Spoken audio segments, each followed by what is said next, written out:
हरियाणा की हर अपडेट के लिए बेल आइकन दबाएं और सब्सक्राइब करें STV हरियाणा न्यूज। नमस्कार, आप देख रहे हैं आपका जिला आपकी खबर और मैं हूं आपके साथ शुभेंदु सिंह।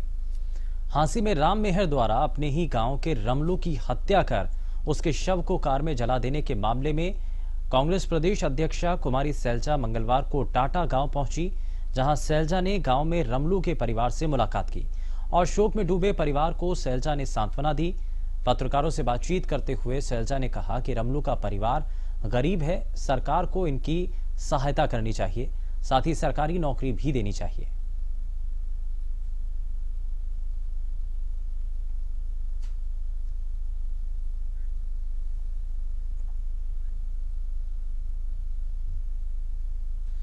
चौदह अक्टूबर यानी कल टोहाना में किसान संगठन MSP अधिकार दिवस मनाएंगे। इसको लेकर किसान संगठनों की क्षमता बैठक का आयोजन हुआ, जिसमें अलग अलग किसान संगठनों के प्रतिनिधियों ने शामिल होकर इस पर सहमति जताई। इस मौके पर सभी ने एक मत से कहा कि वह अपने संघर्ष को तब तक जारी रखेंगे जब तक कि कृषि कानूनों को रद्द नहीं किया जाता। इस बैठक का संचालन सामाजिक कार्यकर्ता धीरज खावा ने किया। उन्होंने बताया कि कल MSP अधिकार दिवस मनाने का फैसला किया गया, जिस पर देश के 235 संगठन एकजुट हैं।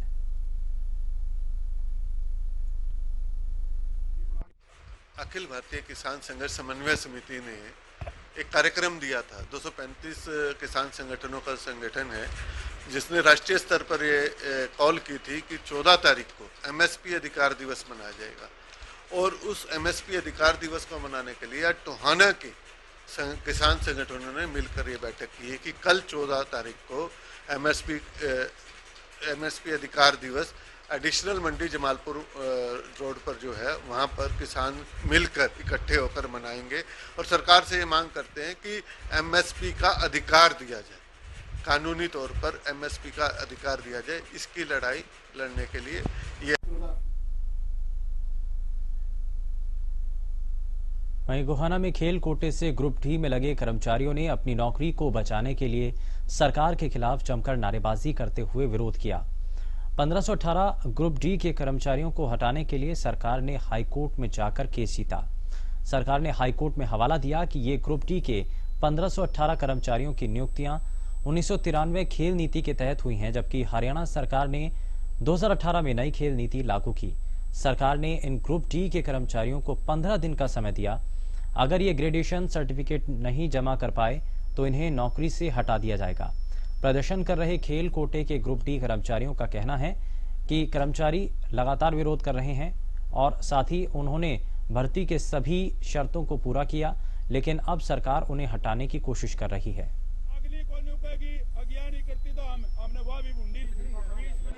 सरकार हम फर्स्ट बेंच में जीत गए थे, डबल बेंच में सरकार हमारे खिलाफ गई और हमें नौकरी से निकालने के, टर्मिनेट करने के ऑर्डर आ गए। नई ग्रेडेशन पॉलिसी के अंडर ग्रेडेशन है तो 2, नहीं तो आपको नौकरी से निकाल दिया जाएगा। जब हमने फार्म भरा, जब सरकार ने वेरिफिकेशन करी, क्या सरकार को जब नहीं देखना चाहिए था कि ये पुरानी पॉलिसी वाले हैं, नई पॉलिसी वाले हैं?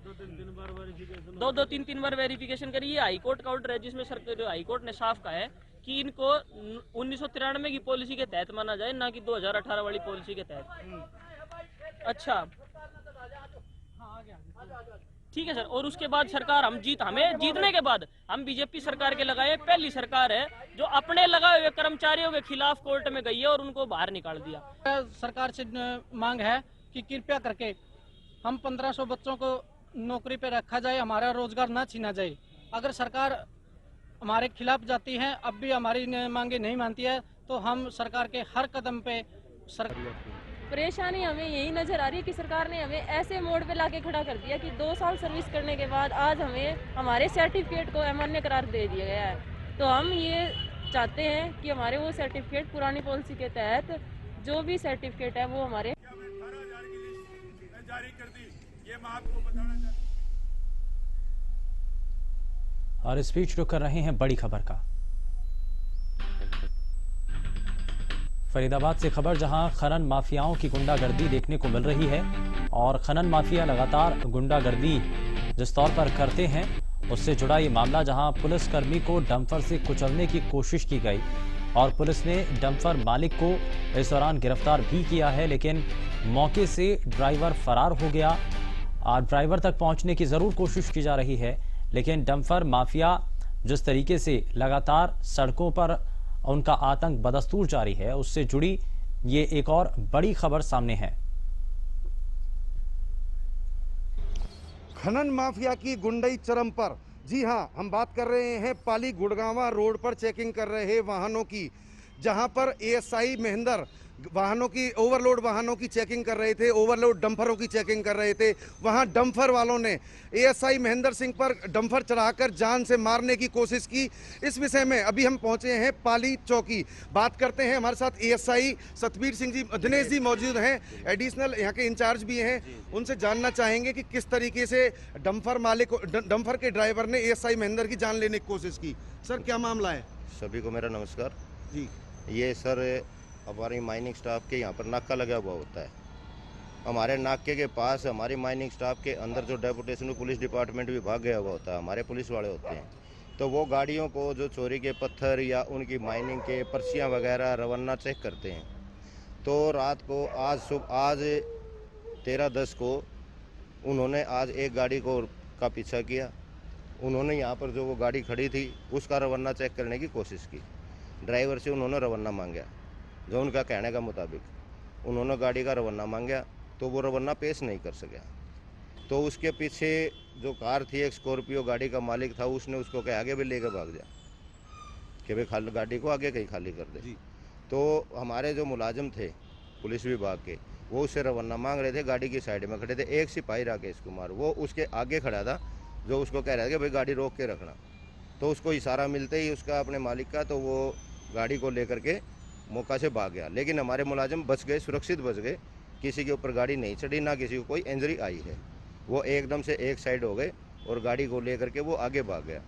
जो एएसआई महेंद्र सिंह ने गाड़ी को आगे जा कर के टोल प्लाजा के पास वहाँ पर उस गाड़ी को के पीछे लग रहा था, उस गाड़ी वाले ने गाड़ी का यू टर्न लेने के लिए कि वापस भाग लूँ मैं, यू टर्न लेने के लिए गाड़ी मोड़ी, तो गाड़ी लोड में थी, एकदम नहीं कटी, तो गाड़ी सीधी फुटपाथ पर चढ़ने लगी और ड्राइवर गाड़ी को चलती को ही छोड़ करके मौका से फरार हो गया, जो अभी तक मिला नहीं, गिरफ्तार नहीं हो पाया।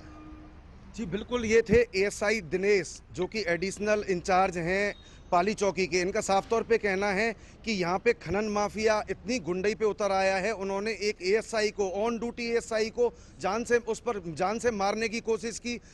पूरे प्रदेश में बात करें, पूरे प्रदेश की, तो खनन माफियाओं के जो हौसले हैं वो इतने बुलंद हो चुके हैं, वो पुलिस पर भी हमला करने से नहीं चूक रहे हैं।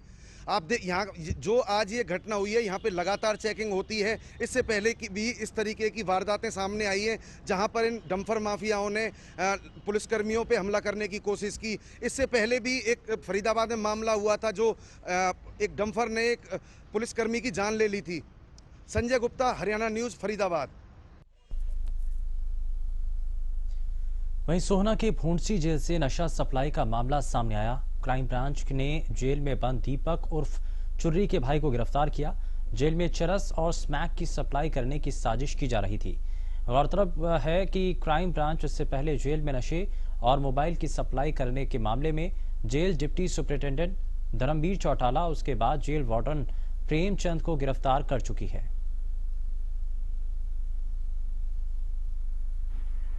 हमारी क्राइम यूनिट सुशांत लोक ने 2 लोगों को रेड हैंडेड अरेस्ट किया था, अंकित और प्रेमचंद।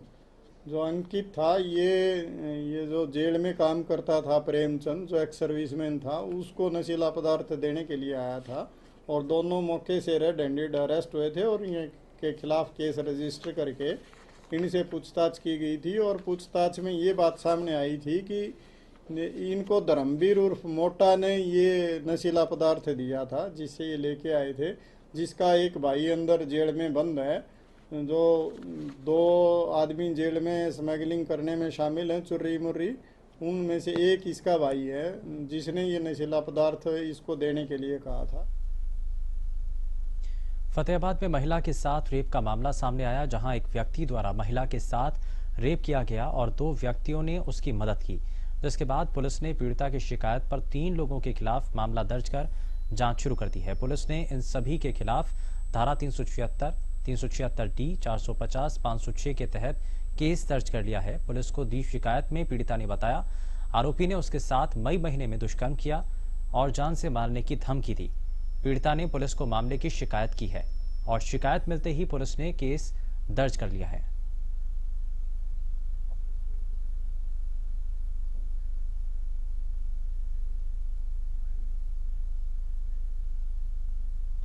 करनाल में किसानों द्वारा फसल कटाई के बाद खेतों में बचे अवशेषों में आग लगाने का सिलसिला बदस्तूर जारी है। कृषि विभाग ने 233 ऐसे लोकेशन ट्रेस किए जहां किसानों ने अपने खेतों में अवशेषों में आग लगाई थी। कृषि विभाग ने ऐसे 150 किसानों से जुर्माना वसूला। बावजूद इसके पराली जलाने का काम किसान लगातार कर रहे हैं। सरकार और जिला प्रशासन द्वारा फसल कटाई के बाद अवशेषों में आग लगाने की रोक के बाद भी अवशेषों में आग लगाने के मामले बढ़ रहे हैं। वहीं अवशेषों में आग लगाने से फैलने वाले धुएं के कारण सांस के मरीजों को परेशानी हो रही है। कोरोना महामारी के बाद अब ये जो मामले हैं वो लोगों के लिए एक बड़ी चिंता का कारण बन चुके हैं। अक्टूबर तक टोटल 233 मामले हमारे संज्ञान में आए हैं जो हमें एयर फायर लोकेशन से प्राप्त हुए हैं। इन सभी को हमने ट्रेस किया है, जिसमें से 30% हमें ऐसे मिले हैं जहां पे आग की घटना नहीं थी, यानी कि वहाँ पे आग नहीं लगी थी, लेकिन कहीं ना कहीं से एएफएल ने उसको कलेक्ट किया है, उसके फ़ोटोग्राफ्स हमने लिए हैं ताकि उसको ये पूरी तरह से इसकी वेरीफाई हो चुके कि वहाँ पे आग नहीं थी। इसके अलावा जिन किसानों ने आग लगाई है उन पे फाइन भी दिया जा रहा है और इस मामले में 2 FIR भी। ठीक बात है, जो बिकॉज इस समय कोविड पेंडेमिक चल रहा है और हम सबको पता है जो कोरोना वायरस का जो मेन इन्फेक्शन है वो लंग्स के ऊपर रहता है। तो ऐसे समय में जब कोविड की महामारी चल रही है और केसेस काफ़ी आ रहे हैं, उसी समय पे अगर हमारा वातावरण में या इसमें पोल्यूशन होता है किसी भी कारण से हो, चाहे वो इस धुएं से हो और वो चीज़ें और एग्जेजरेट कर सकता है। और इसलिए हम ये सभी को लोगों को हम बार बार लोगों को अपील भी करते हैं कि जब वो बाहर निकलें प्रॉपर मास्क पहन के रखें। पोल्यूशन से भी बचाता है और एक दूसरे से संक्रमण से भी बचाता है। तो नेचुरली ये इस चीज़ों को। और खबर इंद्री से, जहां अनाज मंडी में किसान अपनी धान लेकर पहुंच रहे हैं और उठान ना होने की वजह से किसान और आढ़ती परेशान हैं। किसानों को धान उतारने की जगह न मिलने के चलते मंडी में ट्रैक्टर ट्रॉलियों की लाइनें लगी हैं। प्रदेश से लगती सीमा के पास मंडियों में उत्तर प्रदेश से PR धान पहुंच रही है। वहीं इस दौरान इंद्री अनाज मंडी के अंदर पकड़ी गई है, जो कि उत्तर प्रदेश से आई हुई थी। और मंडी सचिव ने बताया है कि अब तक 5.25 लाख क्विंटल धान की खरीद हो चुकी है और 3.25 लाख क्विंटल धान की लिफ्टिंग हो चुकी है।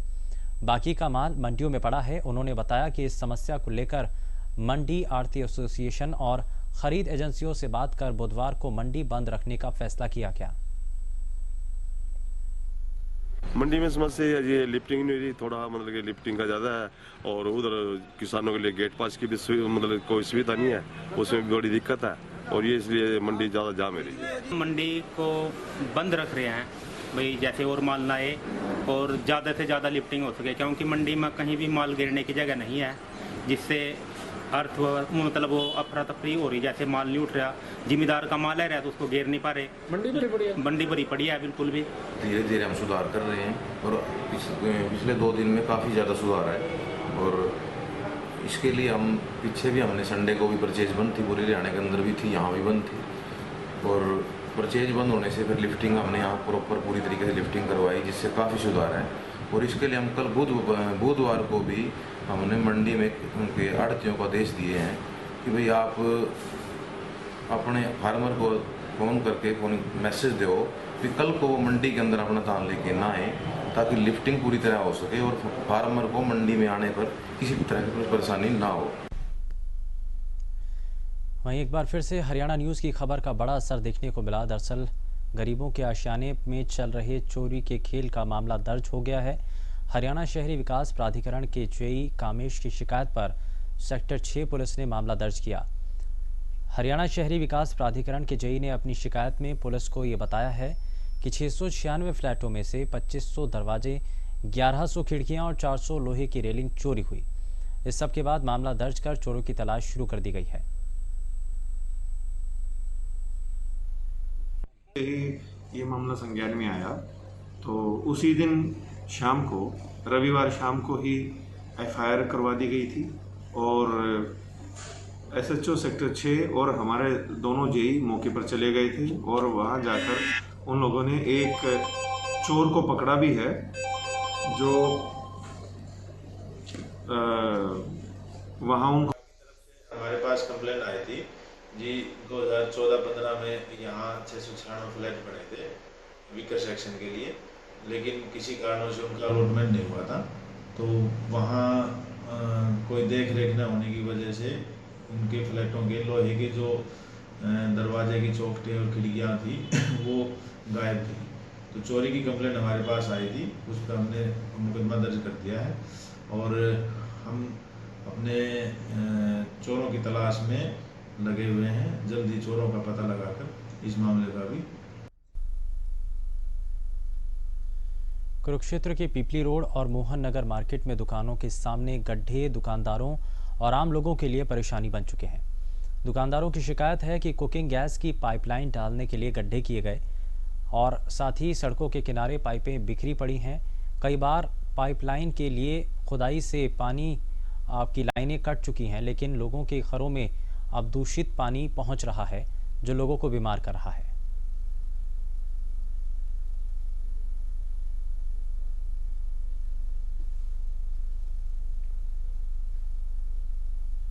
सबसे बड़ी समस्या का सामना यहाँ पे करना पड़ रहा है कुरुक्षेत्र मोहन नगर में कि पाइप की इतने ज़्यादा फैला के इन्होंने रखे हुए हैं और इतना हाइट पे रखे हुए हैं, कस्टमर क्रॉस नहीं कर पाता शॉप पे आने के लिए।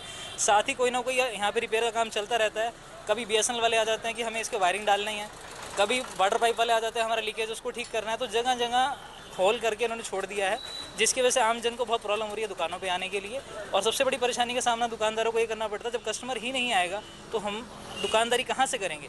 मतलब हमें जस्ट एक किराएदार है यहाँ पे, शॉपकीपर जो है रेंट पे हैं, हमें अपना किराया निकालना बहुत मुश्किल हो गया, काम करना तो बहुत दूर की बात है। सर समस्या ये आ रही है कि हमारी यहाँ पे शॉप है, कुछ तो पहले अभी लॉकडाउन खत्म हुआ, लॉकडाउन लगने के बाद ये पाइप हमारे दुकान के आगे घेर दिए हैं। इनके कोई शुद्ध लेने वाला कोई भी नहीं है, ना इनको यहाँ से उठाया जा रहा है। और यहाँ से कस्टमर को इतनी परेशानी होती है कि कस्टमर यहाँ से लांग के नहीं आ सकता, कोई पार्किंग की सुविधा नहीं है। यहाँ पे सड़कों पे आप देख सकते हो, सड़के के ऊपर ही गाड़ियाँ खड़ी हुई हैं। अभी 2-3 दिन पहले की बात है, कस्टमर आया है यहाँ पे, इस गड्ढे के अंदर इतना गहरा गड्ढा है, इतने बुरी तरीके से गिरा कि उसको काफ़ी चोटें भी आई हैं। 2 अक्टूबर को रोडवेज कर्मचारियों पर हुए हमले के मामले में आरोपियों की गिरफ्तारी में देरी से नाराज रोडवेज विभाग ने कर्मचारियों ने प्रशासन को कल तक सभी आरोपियों की गिरफ्तारी का अल्टीमेटम दिया। चेतावनी देते हुए विभाग के कर्मचारियों ने कहा कि अगर कल तक बाकी 17 आरोपियों की गिरफ्तारी नहीं हुई तो बड़ा फैसला करने पर मजबूर हो जाएंगे।